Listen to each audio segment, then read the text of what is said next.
Hello student, आज के इस वीडियो में देखेंगे वर्नियर कैलिपर बेस्ड एक्सपेरिमेंट। और हमारा जो एम है वो क्या है, to measure diameter of a small sphere और cylindrical body using vernier calliper. तो यहाँ पे हमने ये सिलेंड्रिकल बॉब लिया है, सॉरी स्फेरिकल बॉब लिया है। इसका हम डायमीटर मेजर करेंगे इस वर्नियर कैलिपर की मदद से। तो अपैरेटस में क्या क्या चाहिए हम लोगों को, वर्नियर कैलिपर चाहिए, ये रहा हमारे पास में स्फेरिकल या फिर सिलेंड्रिकल बॉडी, तो ये रही हमारे पास। और रीडिंग लेंस, ये रीडिंग लेंस हमारे बहुत काम आने वाला है।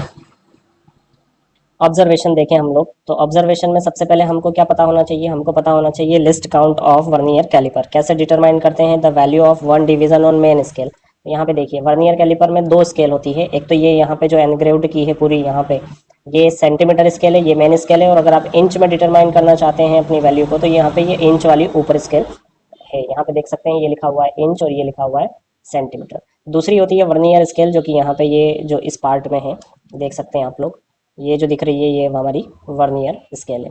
तो अब देखें यहाँ पे हमारे पास में फॉर्मूला या फिर एक क्या है, the value of one division on main scale. तो ये जो मेन स्केल है हमारे पास में, इस पे वन डिवीजन मतलब ये जो दो सक्सेसिव लाइन होती है ना, इनके बीच की जो गैप होती है उसको बोलते हैं हम लोग वन डिवीजन।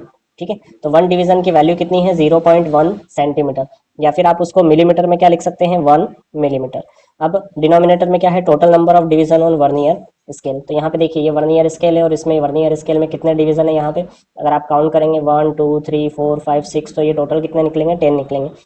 तो ये डिनोमिनेटर में हमने क्या लिख दिया, 10। यहाँ पे 10 लिख दिया। ये सेंटीमीटर में हम डिराइव कर रहे हैं और ये मिलीमीटर में कर रहे हैं, बाकी दोनों क्या है, सेम है। इसको सॉल्व करेंगे तो 0.01 सेंटीमीटर आ जाएगा least count of vernier caliper.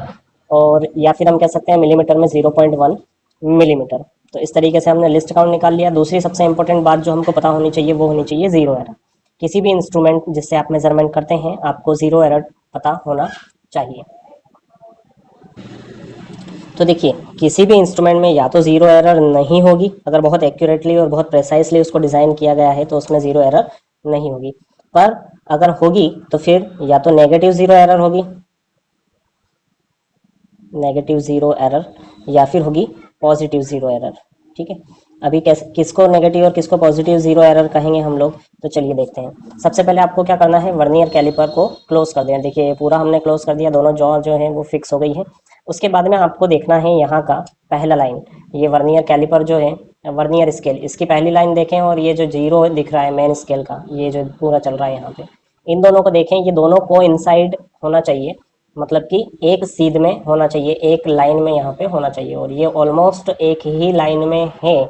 ठीक है, तो ये कोइंसाइड कर रहे हैं, इसका मतलब कि यहाँ पे जीरो एरर नहीं है। मतलब कि इस इंस्ट्रूमेंट में जीरो एरर कितनी है, जीरो है। मतलब आप इससे जो रिजल्ट लेंगे वो आपका एक्चुअल ओरिजिनल रिजल्ट ही आपको मिलेगा। पर कई इंस्ट्रूमेंट ऐसे होते हैं कि अगर हम लोग उनको क्लोज करें तो थोड़े से आगे या फिर हो जाते हैं पीछे, इस तरीके से देखें। अभी के केस में देखें तो देखिए ये लाइन आपको थोड़ी सी इधर शिफ्ट दिख रही है और ये वाली लाइन जो है ये यहाँ पे है, मतलब दोनों कोइंसाइड नहीं हो रही है। तो उस केस में यहाँ पे जीरो एरर है और इस एरर को कहते हैं पॉजिटिव जीरो एरर, क्योंकि ये जो है ये कहाँ होना चाहिए, जीरो पे होना चाहिए। अब ये इधर है, मतलब कि ये ज़्यादा रीडिंग हमको देगा, है ना। और अगर ये वाला जीरो जो है वर्नियर स्केल का ये इधर आ जाता है, मान लो इस लाइन को इधर क्रॉस कर लेता है, तो वो नेगेटिव जीरो एरर कहलाती है, क्योंकि उस केस में हमारे पास में जो रीडिंग आएगी वो कम आएगी। तो इसको भी हम करेक्ट करते हैं, क्योंकि अभी मान लीजिए कि हमारे इसमें जीरो एरर नहीं है, जैसा कि मैं आपको इंस्ट्रूमेंट को क्लोज करके दिखा रहा हूँ। तो दोनों लाइनें जो है वो एक दूसरे को कोइंसाइड कर रही है, ये अलाइन है दोनों लाइनें। ठीक है, तो इस स्थिति में हमारे इस इंस्ट्रूमेंट में जीरो एरर जीरो नहीं मान रहा हूँ मैंने मान लिया कि इसमें जीरो एरर है, और वो कितनी है, 0.03 सेंटीमीटर जीरो एरर है। और वो भी कौन सी है, पॉजिटिव। पॉजिटिव होगी तो प्लस लिखोगे आप, और नेगेटिव होगी तो नेगेटिव लिखोगे। मतलब यहाँ पे इस तरीके से इसको, अगर आप देखना चाहते हैं जीरो एरर कैसे डिटरमाइन करते हैं, तो आप मेरा वीडियो है प्लेलिस्ट में से देख लीजिएगा, वहाँ मिल जाएगा। अदरवाइज ये वीडियो बहुत लंबा हो जाएगा। अब हम लोग डायमीटर को मेजर करते हैं स्फेयर के या सिलेंडर के। तो इस तरीके की एक ऑब्जर्वेशन टेबल होनी चाहिए, या थोड़ा बहुत आपको डिफरेंस इसमें मिल सकता है। तो देखिए सबसे पहले तो आपको क्या, जिस स्फेयर के लिए आप काम कर रहे हो, जिसका डायमीटर मेजर करना है उसको देख लें, है ना। यहाँ पे इसका डायमीटर हम लोग मेजर करेंगे इस पॉइंट पे, मतलब कि यहाँ पे हम लोग फिक्स करेंगे हमारा वर्नियर कैलिपर। कैसे फिक्स करेंगे, इस तरीके से, ये देखिए ठीक बीच में होना चाहिए ये। इसको दो पार्ट में आप डिसाइड कर लें कि ये यहाँ पे दो पार्ट में हो गया, और इस तरीके से लगा दें। ज़्यादा ताकत से इसको फिक्स भी नहीं करना है आपको। ठीक है, इसके बाद में देखिए कई सारे स्टूडेंट क्या करते हैं कि ये जो जहाँ पे एंड हो रही है ना वो रीडिंग लिख देते हैं, जबकि ऐसा नहीं है। इसका जो डायमीटर आएगा वो रीडिंग कहाँ से आपको मिलेगी, पहली रीडिंग यहाँ से मिलेगी। ये जो वर्नियर स्केल जो होगी, जहाँ पे शुरू हो रही है वहाँ पे आपको रीडिंग मिलेगी। तो अभी के केस में अगर आप लोग देखेंगे तो देखिए ये 2 को टच नहीं किया है, 2 सेंटीमीटर को वर्नियर स्केल ने, ठीक है, दोनों अलाइन नहीं है, मतलब कि ये 1.9 को क्रॉस कर चुका है। ये जो लाइन है हमारे, ये वाली लाइन, ये लाइन देखिए, ये जो है ये वाली जो लाइन है मेन स्केल की, इसको बोल रहे हैं हम लोग 1.9, और 1.9 को इसने क्रॉस कर लिया है इस वर्नियर स्केल की पहली लाइन ने, ठीक है। तो मेन स्केल की रीडिंग ये रही यहाँ पे सीरियल नंबर 1। मेन स्केल की रीडिंग कितनी लेके आए हम, 1.9, और ये भी किस में लेके आ रहे हैं हम लोग, सेंटीमीटर में मेजर कर रहे हैं। आप चाहे तो लास्ट में इसको मिलीमीटर में कर सकते हैं। Number of division in vernier scale, अब आपको क्या करना है कि यहाँ पे देखिए ये लाइन को अगर आप गौर से देखोगे तो ये जो लाइन है ये इससे और इससे दोनों से कोइंसाइड नहीं हो रही है। तो अब इन दूसरी 10 लाइनों में से एक लाइन ऐसी आपको ढूंढना है जो कि ऊपर वाली ये जो यहाँ पे लाइनें दिख रही है ना, ये वाली जो लाइन है, इनसे कोइंसाइड होगी, तो वो हमारा होगा number of division in vernier scale. और जब भी देखें आप इसको इस परपेंडिकुलर डायरेक्शन में देखें, ठीक है, तो आपको रीडिंग जो है काफ़ी अच्छे से नज़र आएगी। तो जैसा कि मैं देख पा रहा हूँ इसमें से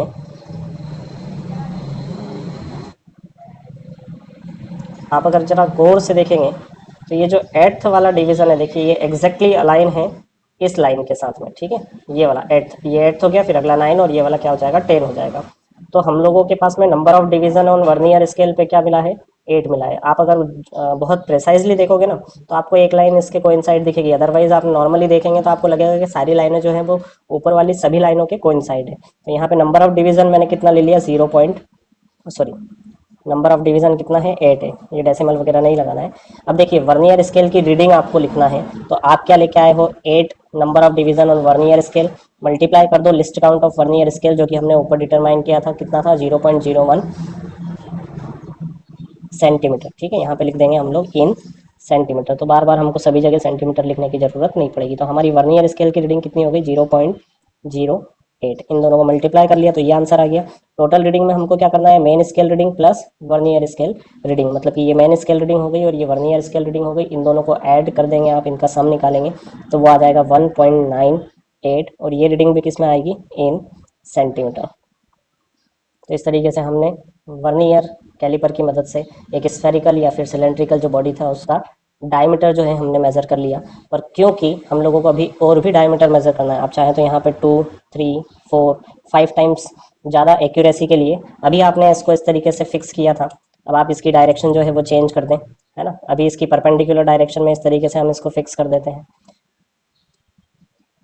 अब अगर हम लोग रीडिंग देखें तो देखिए फिर से 1.9 को क्रॉस कर रही है हमारी वर्नियर स्केल, ठीक है ना। रीडिंग यहाँ से नहीं आएगी, कहाँ से आएगी, वर्नियर स्केल की जो पहली लाइन होगी तो वो किस लाइन को क्रॉस कर रही है, मेन स्केल की, वो हमारी रीडिंग होगी। तो यहाँ पे फिर से कितना आएगा, 1.9। ज़्यादातर ध्यान रखिएगा कि ये जो मेन स्केल रीडिंग है ना, इसमें वेरिएशन बहुत रेयर केस में आता है, ज़्यादातर ये जो नंबर ऑफ डिवीज़न है इनमें ही चेंजेस आते हैं। तो चलिए अब फिर से यहाँ पे वर्नियर स्केल की एक लाइन ऐसे देखते हैं जो इन मेन स्केल की लाइन से अलाइन हो रही है, और परपेंडिकुलरली अगर हम लोग देखें तो फिर से ये देखिए ये 8th नहीं, इस बार ये जो 9th लाइन है ये एग्जैक्टली अलाइन दिख रही है हम लोगों को, है ना। तो ये नंबर ऑफ डिवीज़न कितना हो गया, 9। यहाँ पे फिर से उसी तरीके से 9 मल्टीप्लाई 0.01 इज इक्वल्स टू, इसको सिंप्लीफाई करेंगे तो 0.09 आ जाएगा, और यहाँ पे रीडिंग आ जाएगी 1.99। Main scale plus vernier scale को ऐड कर दिया तो हमारे पास में टोटल रीडिंग आ गई, ठीक है। इस तरीके से हम अगली बार फिर से चाहें तो, क्योंकि स्फेरिकल बॉडी आप किसी भी तरीके से घुमा के और अलग अलग रीडिंग ले सकते हैं, क्योंकि इसका डिज़ाइन जो है वो अगर यूनिफॉर्म नहीं है तो उस केस में हम अलग अलग तरीके से लेंगे। तो देखिए अभी भी रीडिंग कितनी दे रहा है, ये 1.9 को इसने क्रॉस कर लिया, लेकिन देखिए ये 2 के भी अलाइन में नहीं है ना, इसलिए 2 सेंटीमीटर आप इसको बोल नहीं सकते, 1.9। और अब फिर से अगर आप देखोगे तो ये 9th लाइन जो है यही एग्जैक्टली अलाइन हो रही है इसके, तो उस केस में यहाँ पे 9 आ गया, यहाँ पे भी 9 टाइम्स इसके लिस्ट काउंट से मल्टीप्लाई कर दो, इज इक्वल्स टू कितना हो जाएगा, 0.09, और यहाँ पे आ जाएगा 1.99। इस तरीके से आप कई सारी रीडिंग ले सकते हैं। आपने क्योंकि मल्टीपल रीडिंग ली है तो आपको मीन डायमीटर निकालना पड़ेगा, मतलब कितनी रीडिंग ली है आपने, 3 रीडिंग, 1.98 प्लस 1.99 प्लस 1.99, डिनोमिनेटर में आ जाएगा कितने, 1, 2, 3, तो 3 से डिवाइड कर दें। अगर 4 रीडिंग या 5 रीडिंग लिए तो यहाँ पे 4 या 5 टाइम्स आपको लिखना है और उसको 4 या 5 से डिवाइड करना है, ये मीन निकालना है, एवरेज निकालना है। तो इसका जो एवरेज आएगा वो यहाँ पे आप नोट कर लें, ये हमारी जो वैल्यू है क्या हो जाएगी, ऑब्जर्व डायमीटर, ठीक है। अभी क्योंकि हमने ये माना था कि अगर किसी इंस्ट्रूमेंट में जीरो एरर हो, पॉजिटिव या नेगेटिव, तो उसको करेक्ट करना पड़ता है हमको।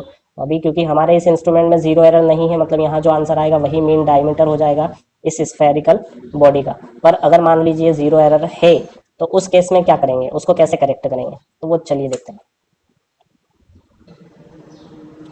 अभी एवरेज वैल्यू निकाली है, तो वो आई है हमारे पास 1.99 सेंटीमीटर। ये हमारा हो गया ऑब्जर्व्ड वैल्यू 1.99 सेंटीमीटर।